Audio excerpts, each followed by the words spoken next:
Hey everybody, Eddie J on crypto. Sorry I did not do this sooner. Just so many things were going on today. My team is working on introducing some brand new features, stepping up some features on our e-commerce platform. We'll get that in a little bit. But first, we're going to start off with Mastercard and Visa upping their rates for large merchants. We have President Biden on the verge of issuing an executive order, all hands on deck, dig into cryptos. We have Thailand lowering their proposed tax rate on cryptocurrency transactions from 15% to 7%. So they scrapped the idea of doing 50%, 15%. Now they're going down to 7, and they'll do that. But that's not what's interesting.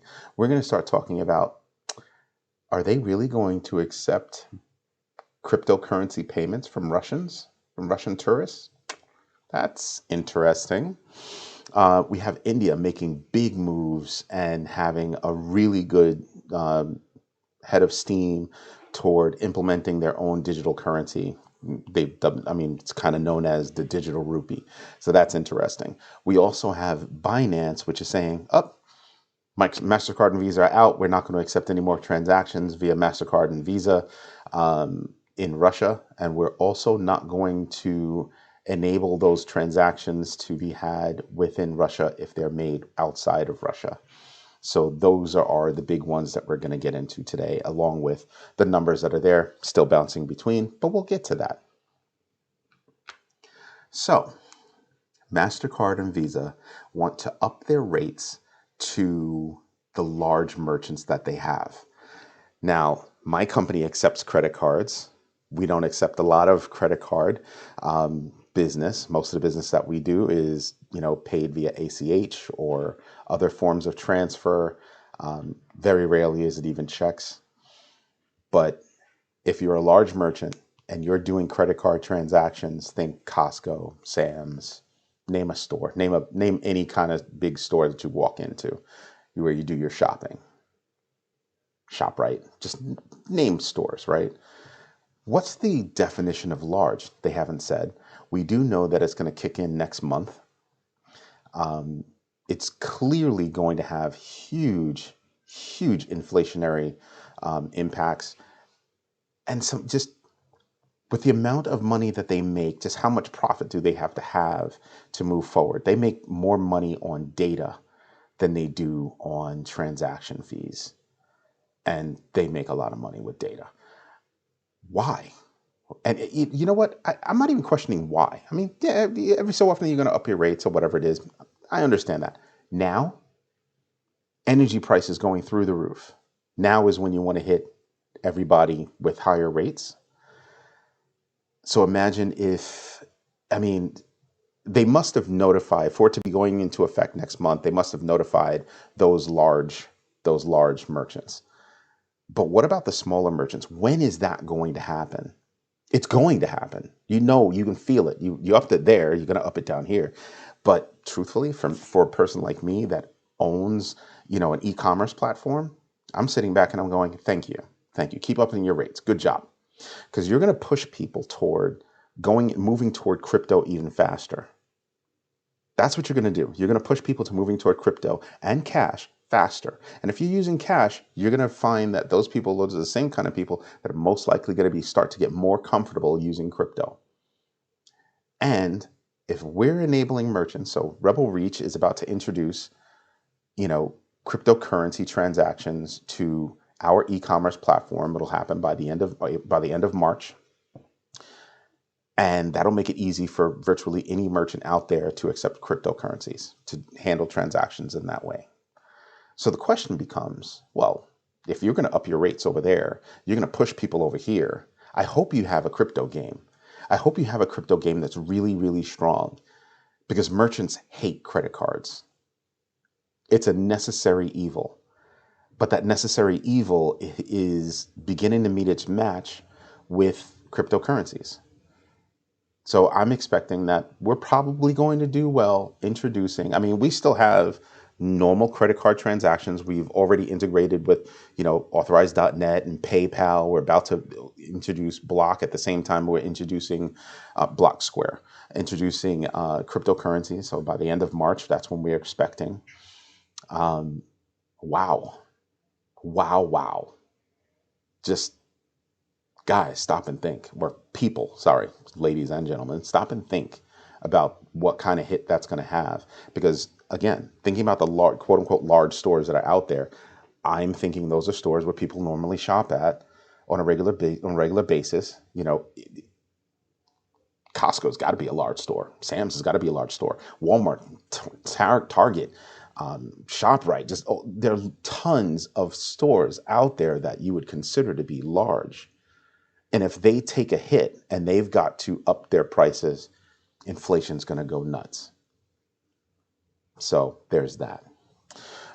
President Biden has announced that, or we found out, us out there, we found out that I had announced this weeks ago that he was on the verge of signing an executive order to do exactly this, which is to get all hands on deck to do research on the impacts of digital currencies, digital assets, cryptocurrencies. If you look at every state that's out there that's trying to, implement rules and regulations around cryptos, the federal government must step up and do this.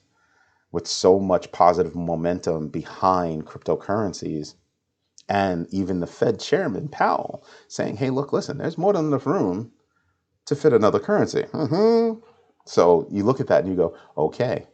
So I think before it was going to be a little bit more of a heavy-handed approach toward regulation for cryptocurrencies. I think I'm starting to get the feeling that it's not going to be such an heavy-handed approach, given what Chairman Powell has said, and that would be your person for crypto, or at least on an economic level. So that's something to contemplate. So I think it's a good thing. I think all around it's going to be a good thing, because you're going to have all of the different agencies looking into it. And if you want to take a political approach to it, it's a bipartisan kind of thing where you have a lot of Democrats and a lot of Republicans, both for and against. But the positive side has been really out there doing things in a positive fashion, especially across the states. So I'm thinking that same positive momentum is going to continue forward and have influence on the coming regulations. So happy about that. Thailand, wow. So Thailand is going to drop their tax, like I said, 7 to 15, and you're going to accept that from Russians. I'm still processing that in my head, because in my head I also believe that if you're going to do something like that, where you're going to help a country evade sanctions, then your country should also be sanctioned. I just wanted to add that note. India being so close to introducing their digital rupee, maybe it's because they have a 30% tax on cryptocurrencies. That could be, a good way for people to get into cryptos, but it'll be the digital rupee and make that easier to gain adoption. But 30%, come on, that's pretty steep, pretty steep. And then you have Binance, which makes sense, with them not doing anything with regard to Mastercard and Visa in Russia. Kind of makes sense, because Mastercard and Visa have said, we're done with Russia, and them saying, well, we're going to abide by that, and we're going to say we're not going to accept any of those transactions, because remember what Russia is going to do. What they're doing is they're going to wind up working with their own payment platform, as well as Union Pay from out of China, in which they'd still be able to use those same issued cards to do things. However, Binance is saying if they were issued by Mastercard and Visa, that's a wrap, which means that would make it harder for people to actually move fiat to crypto. So there are big ramifications for Binance saying, hey, this is what's going on. Doesn't make sense for us. It doesn't make sense for us to accept these cards, because who are they backed by now if Mastercard and Visa are no longer there? It makes sense. So I'm just looking at all the news, and these are really big, heavy hitting, macro kind of moves that we'd be paying attention to. I mean, the macro event obviously is the war going on in Ukraine. Atrocities going on in Ukraine. But in and of each one of these, you're looking at major impacts within the cryptocurrency space. I mean, even MasterCard and Visa, upping their rates has an impact on the cryptocurrency space. But I think it's a positive impact only because you're going to see more and more companies be happy to accept crypto. It costs less to do so. The overhead on it is less. People aren't taking so much money out of your bank account to pay fees and everything else. So there's going to be a big push to get people onto crypto. A big, big, big push. So at some point, I'll even start, doing videos on how to get a wallet and how to do this and how to do that. So that way you're easily able to use cryptocurrency where you would use a dollar, right? So 9 times out of 10, I don't walk around with cash. I just don't. It's not one of my things. Maybe I have an extra 20 or 10 in my pocket, but I really don't walk around with cash.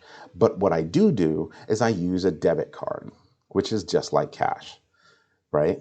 So I'm totally down to whip out my crypto wallet and go bink and pay for gas at Costco, pay for food, and do whatever it is I want to do with crypto. So each one of these events, Mastercard and Visa, upping rates, Binance not accepting crypto and abiding by certain sanctions and other business moves, their partners' moves with regard to Russia. That's big. India, getting close to their digital currency because that says that the largest economy in Southern Asia or in South Asia is going to have their own digital currency. That's big. Just imagine with all of their citizenry all around the world, how that's going to affect how fast money can move.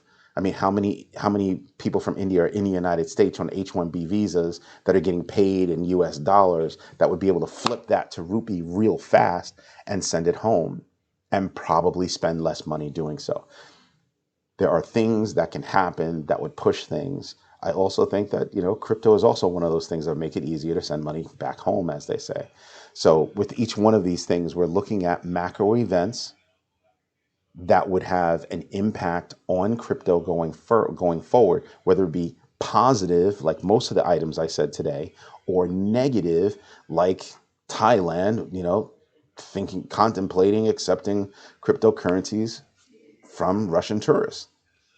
Nuts. But do your research. That's why I do this, so that I can kind of show you what's going through my mind to hopefully spur some ideas in your mind so you do your own research so you can figure out what you want to do going forward. Let's take a look at the numbers because there's a lot going on out there.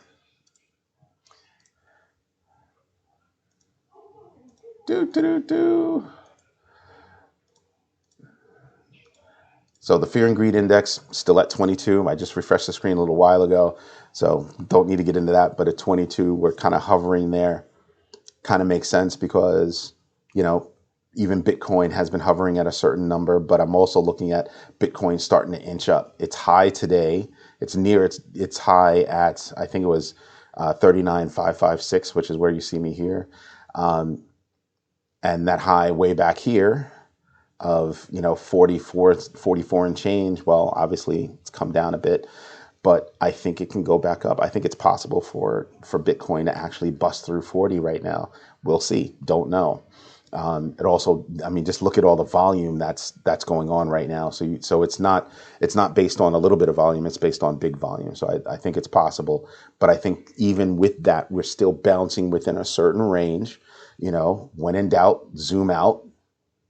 And you start to see that range and you go, oh, okay. So we're still bouncing over here until the next pop. I don't think we would drop that much below where we are right now. If we do drop, I would be looking at 34,000 if we were to drop as the floor. But I think we're going to maintain a certain spread for a while until, like I keep saying, for the past too many days of the Russian war on Ukraine.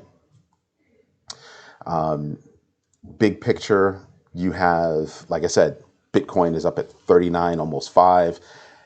Ethereum is at 26, 25. These are all still sale prices. So looking at these sale prices, I'm kind of like, yeah, I'm all about it, right? Because I'm thinking more long term than short term. I know that whatever money I put in right now, I'm not expecting a major gain anytime soon. Okay, I'm looking at the earliest later this year, third, fourth quarter this year, that I'd be seeing positive numbers. That's what I'd be looking at. So that's something that I would consider when I'm purchasing right now. These are all things that, we could possibly be looking at. Looking at the list that's out there, we don't have that much in the green. I know I normally start off with the winners and losers, but right now I just want to kind of look at these numbers, and we can shoot over there for a second in a heartbeat. But you can see we're mostly red for the 7-day, 30-day, 90-day, across most of the coins. Most of the coins are not doing better. I mean, BNP Play, this one, they're not even big enough to have a market cap. I'm just interested in what they're doing, to see like where they're going to wind up going or something like that. But they don't even have a large enough market cap to talk about. Saitama, they don't have a large enough market cap to really talk about anything. So I'm not paying attention to them. It's just, that was my long shot purchase right there. And like I said, I always have some kind of a long shot. And then after that, I'm doing more serious purchases. So next one up for me was UFO Gaming. And then of course I have Gala up here.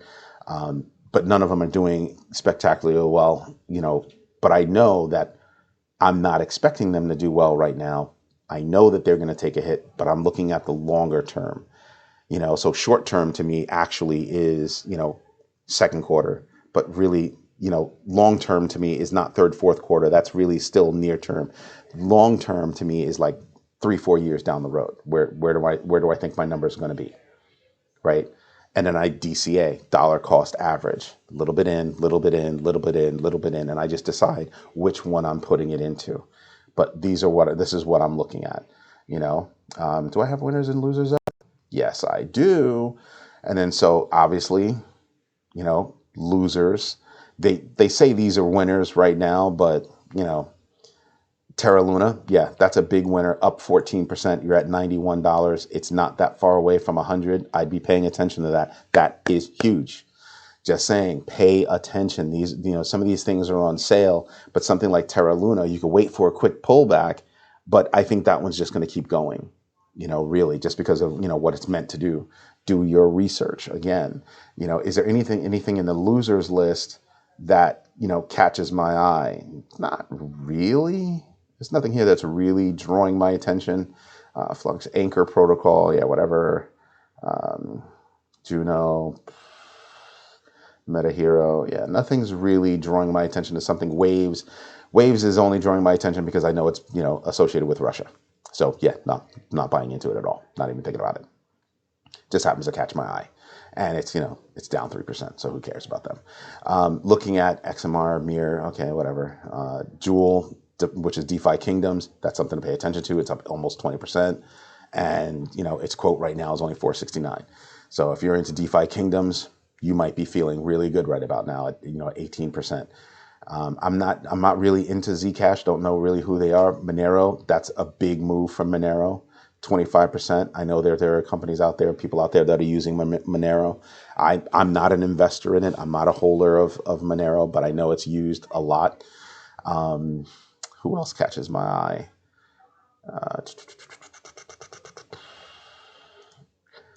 Arweave, which is cloud storage, not really catching my eye, but I guess it's interesting. Secret, which is one of those privacy coins, is up a lot. I mean, over 10%. That's up a lot, and I'm not a big person on Secret because of I was when I first heard about it, but when I started doing more research into privacy coins, I was kind of like, not really liking that. What they're trying to do over there. So, I mean, they're not doing anything shady. I just not really feeling it. So that's something, but they're still up 10%. So, if you're looking at them, that might be something for you, but just do your research. Again, just always do your own research. So anyway, this is Eddie Johnson for Eddie J on Crypto. There you go, Eddie J on Crypto. So do me a favor, hit the likes, subscribe, and hit the bell so you know when I'm going to drop a new video. Because like today, it became late. This video is not going to hit until later, but hopefully you like what I'm saying to you. Do some more research on the things that are coming out, and I think you'll find that crypto is probably your place to be for the future. And I don't mean far off future either. Have a great day. Bye-bye.